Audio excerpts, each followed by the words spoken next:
Mate, Become the Man Women Want by Tucker Max and Geoffrey Miller. Picture this. Two guys who couldn't be more different decide to team up and write a book together. First, there's Tucker Max. You've probably heard of him. For years, he was the guy writing those crazy, laugh-out-loud stories about his wild adventures.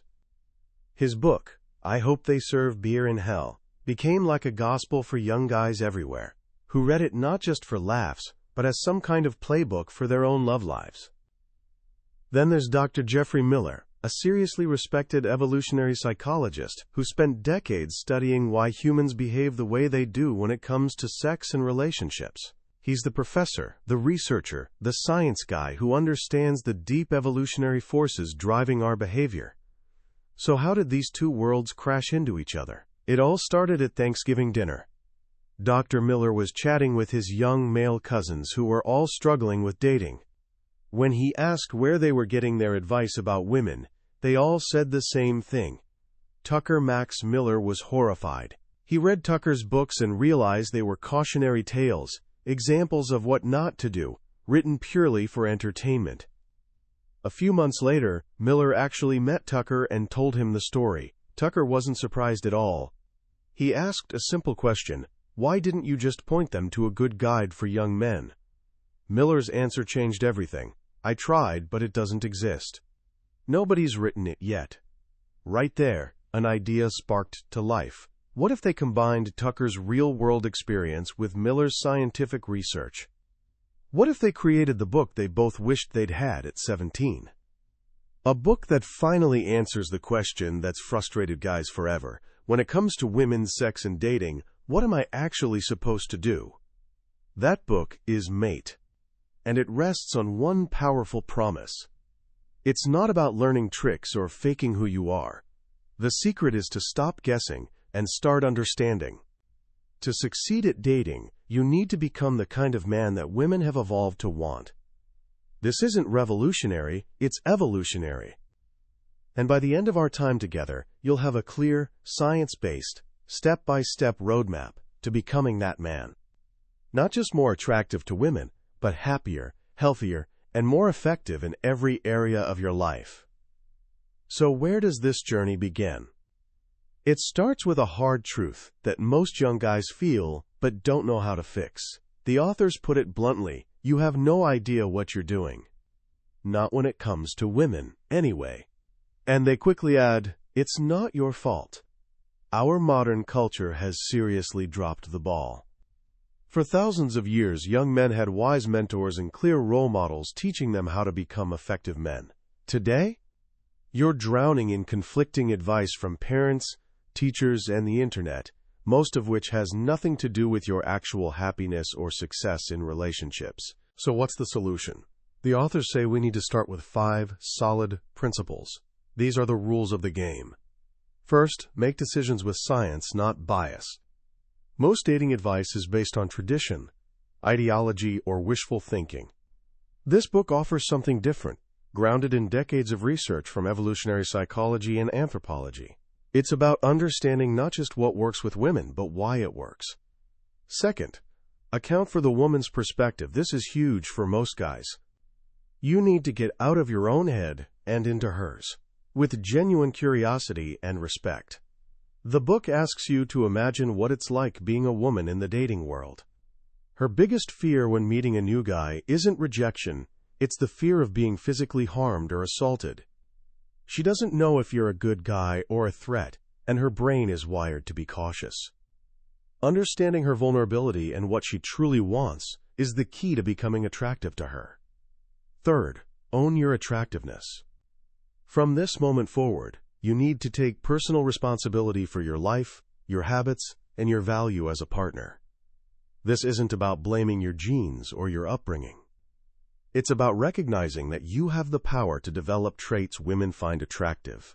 It'll take work, but here's the incredible part. The traits that make you a better boyfriend are the exact same traits that make you a better man overall. Fourth, be honest. Honesty is the foundation of self-improvement and long-term success in dating. In a world where many guys lie to get what they want, the man who's honest with himself and others is both rare and incredibly attractive. Lying might work short-term, but it destroys your reputation and makes you feel terrible. An ethical approach simply works better in the long run. And finally, play to win-win. The whole battle of the sexes idea is completely wrong. Dating, when done right, is a positive-sum game where both people benefit. Your goal isn't to conquer or manipulate, it's to find a woman who wants the same things you do so you both win. These 5 principles are your foundation, but to build a house you need more than just a foundation. You need a step-by-step process. The rest of the book gives you exactly that, a 5-step plan to transform your dating life. It starts with step 1, get your head straight. And the first thing we need to tackle is confidence. How can I be more confident? It's the question young men ask most. We're constantly told to just believe in yourself or fake it till you make it. The authors say this advice is useless. True confidence isn't a feeling you can just invent. It's the realistic expectation of being successful at something, based on 2 things, your actual competence and the risk involved. Think about learning to drive. At 16, your confidence was low because your skill was low and the risk was high. After 10 years of driving, your confidence is high because you have a track record of success. You've proven your ability. This is the key insight. Confidence reflects competence.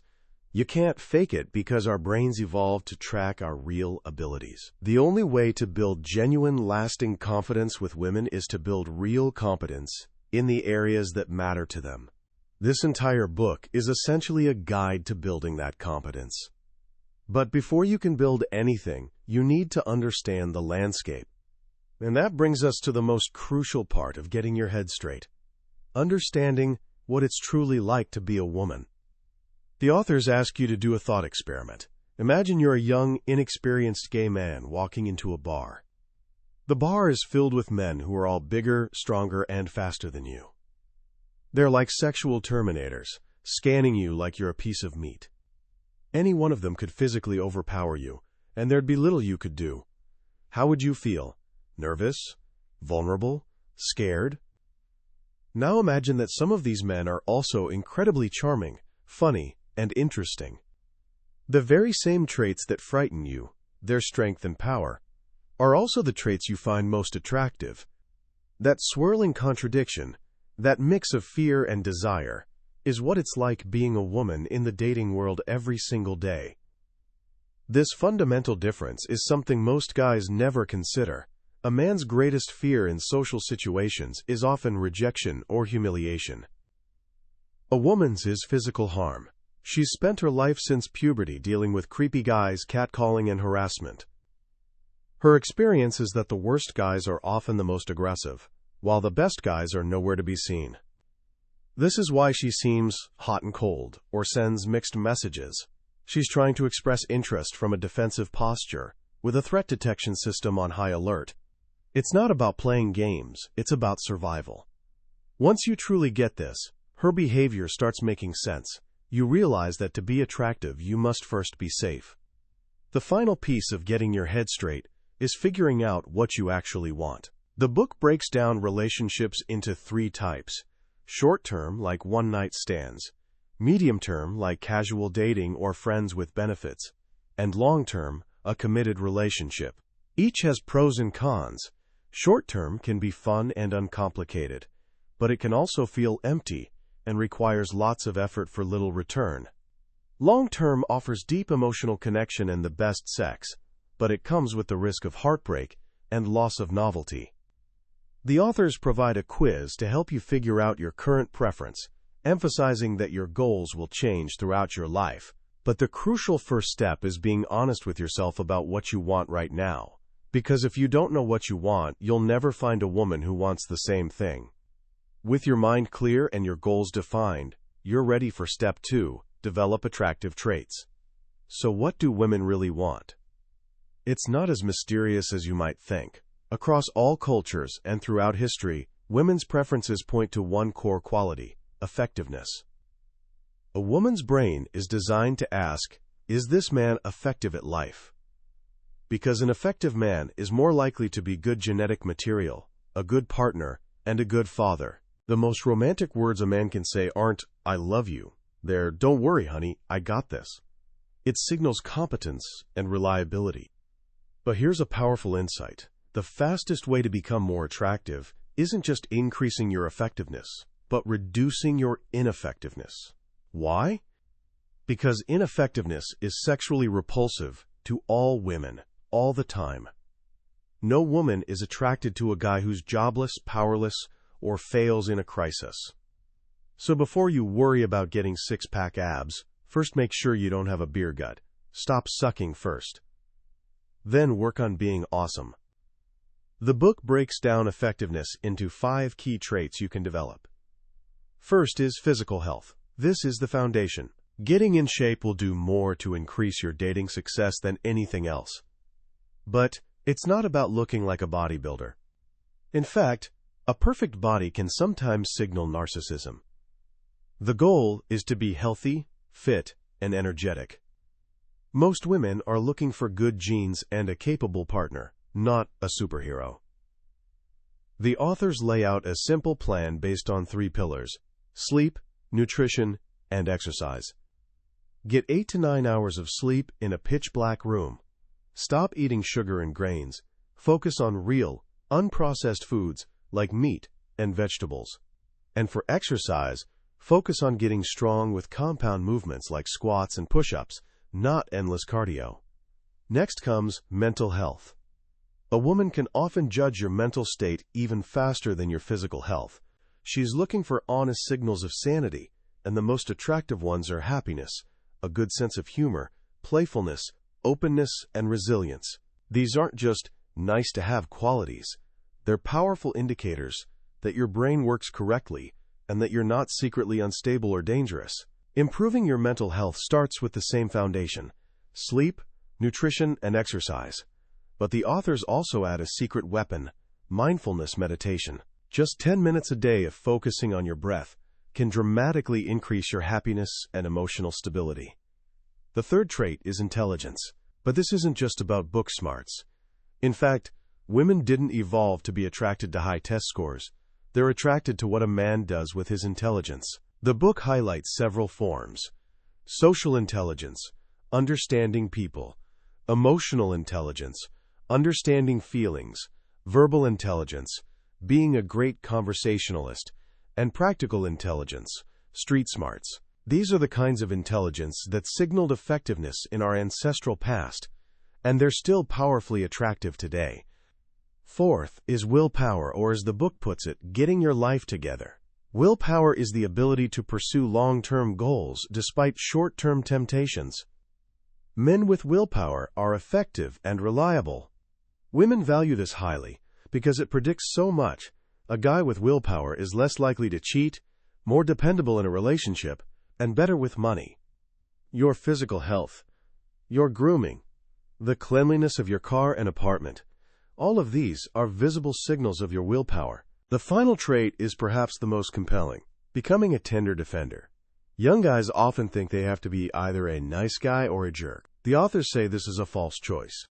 Women don't want a cowardly doormat, and they don't want a raging douchebag.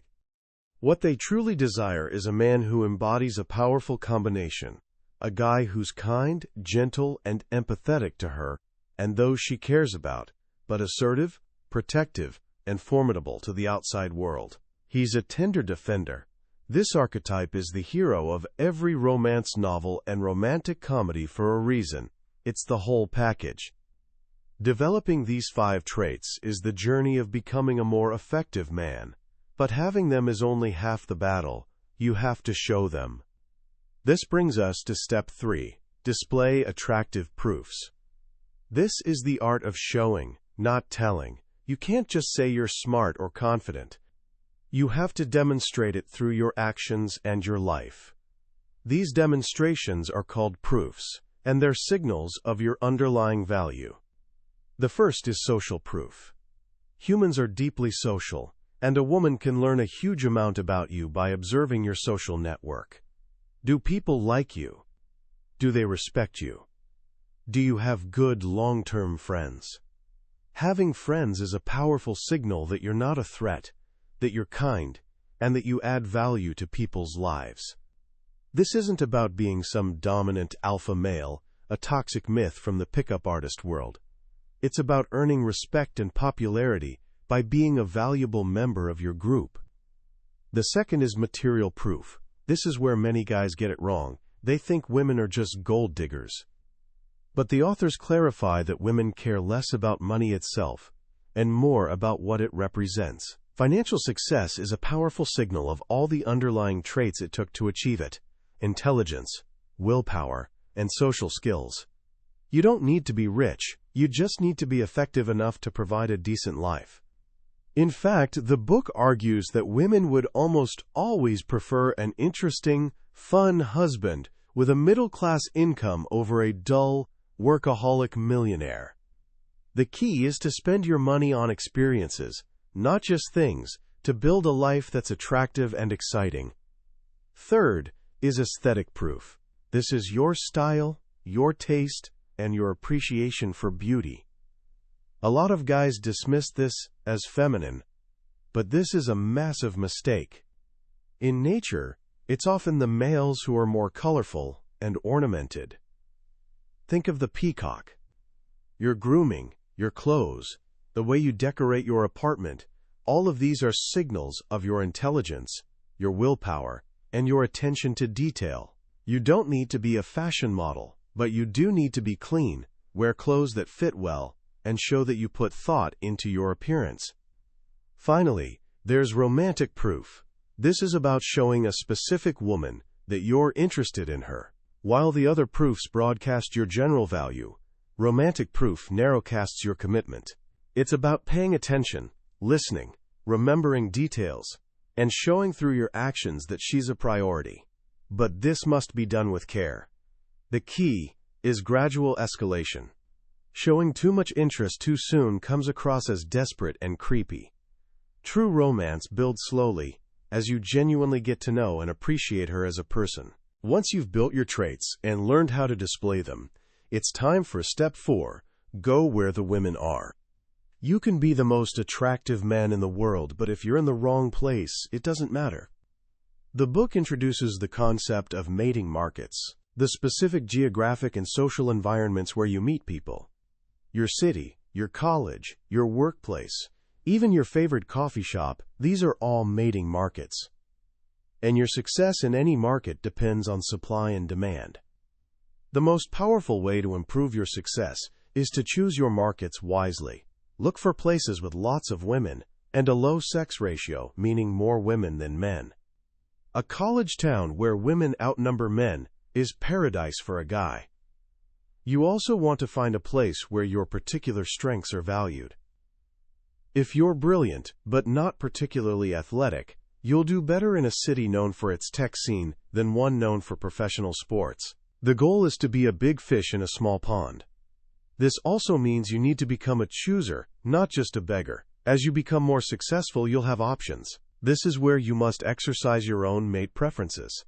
And here, men have a hidden power: post-sex choice. While women often have more power in deciding who to have sex with, men often have more power in deciding whether to pursue a relationship after sex. Using this power wisely and kindly is a sign of maturity. And where, specifically, should you go? The authors are clear. Bars and clubs are terrible for meeting high-quality women.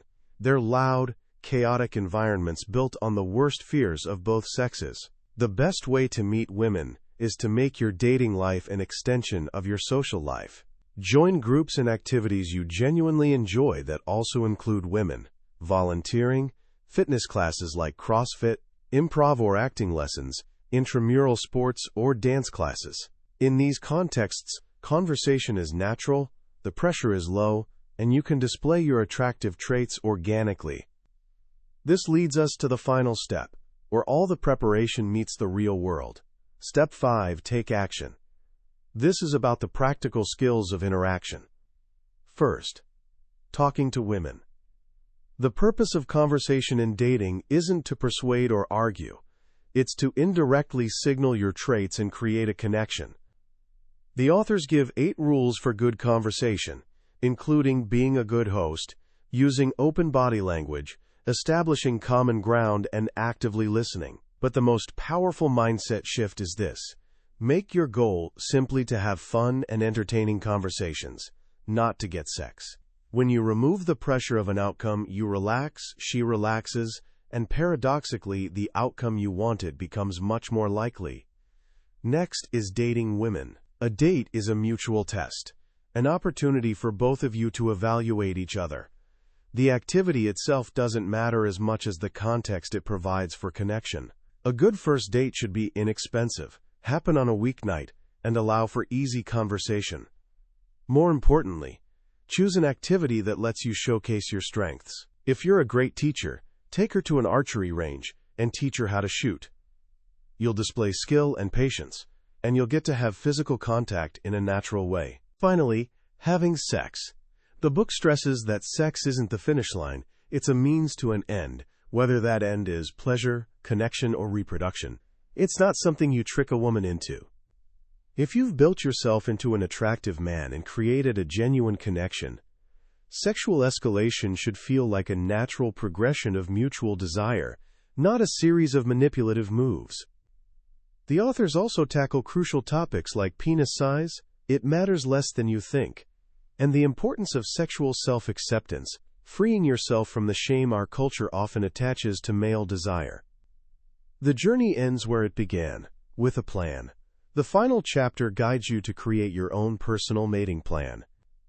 You clarify your goals, identify your strengths to highlight and weaknesses to work on, choose your ideal mating markets, and set small, achievable wins to build momentum.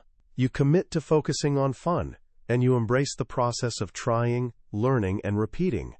Because, in the end, that's the true message of Mate. This isn't about a final destination. It's a lifelong journey of learning, improving, and most importantly, having fun along the way. It's about becoming the best version of yourself, a man who's not just wanted by women, but a man you can be proud to be. What a journey. Reading Mate is like being handed a secret instruction manual for something you've been trying to build your whole life, with no directions. The most powerful lesson in this book isn't a single trick or tactic, it's a fundamental shift in perspective. It moves you from confusion and anxiety to clarity and empowerment. The authors, Tucker Max and Geoffrey Miller, achieve something truly remarkable. They take the complex, often intimidating world of evolutionary psychology and distill it into a practical, compassionate, and deeply human guide. The central idea that becoming attractive to women is a byproduct of becoming a better, more effective man is not only liberating, it's profoundly respectful to both men and women. It rejects the toxic us versus them mentality and replaces it with a win-win framework built on honesty and mutual benefit. What I find most impactful is the emphasis on empathy. The thought experiment of imagining the dating world from a woman's perspective is a game changer. It reframes so many confusing behaviors, the mixed signals, the caution, the tests, not as games but as self-protection strategies. When you understand her fear, you learn that the foundation of all attraction is making her feel safe. This shift from "how can I get her" to "how can I make her feel safe and comfortable" is the first step toward true maturity and success. The book is also a powerful call to radical self-responsibility. It systematically dismantles every excuse. It tells you that your life, your health, your mind, and your relationships are in your hands. But it does so not with a harsh drill sergeant's voice, but with the encouraging tone of a wise mentor. It provides a clear, actionable plan for every area of self-improvement, from getting in shape to learning to have better conversations. The message is clear. You have the power to change, and here's exactly how to do it. So how can you start applying these lessons today? Let's not get overwhelmed. Let's focus on 3 simple actions. First, clarify your goals. Go back to the idea of short-term, medium-term, and long-term relationships. Be truly honest with yourself. What do you really want right now in your life? Writing it down makes it real and gives you direction. Second, pick one keystone habit, The book makes clear that physical health is the foundation. So for the next 30 days, commit to improving just one of the 3 pillars: sleep, nutrition, or exercise. Don't try to do everything. Just get 8 hours of sleep a night.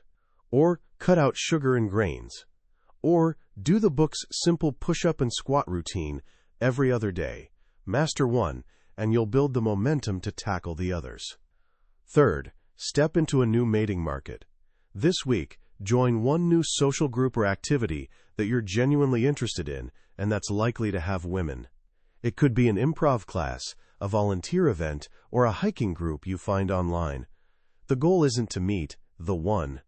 The goal is simply to put yourself in a low-pressure environment where you can practice being social and have fun. That was a summary of Matey, Become the Man Women Want by Tucker Max and Geoffrey Miller. We've explored the core principles and the step-by-step process today, but a summary is like looking at a map of a beautiful country. It shows you the layout, but it can't convey the experience of actually walking the streets, smelling the food, and talking to the people. The real transformation happens when you engage with the book yourself, letting its ideas sink in and resonate with your own life. This summary is your map. If the journey we've outlined today feels like one you're ready to take, I encourage you to grab a copy of the book. Reading it isn't just about learning. It's about starting the most important project of your life, building the best version of yourself. A link to the book is in the description. Also, if you found this journey valuable, please show your support by hitting that like button and subscribing to Billionaire's Bookshelf. It helps us continue bringing these summaries to you, and it ensures you won't miss our next exploration into another life-changing book.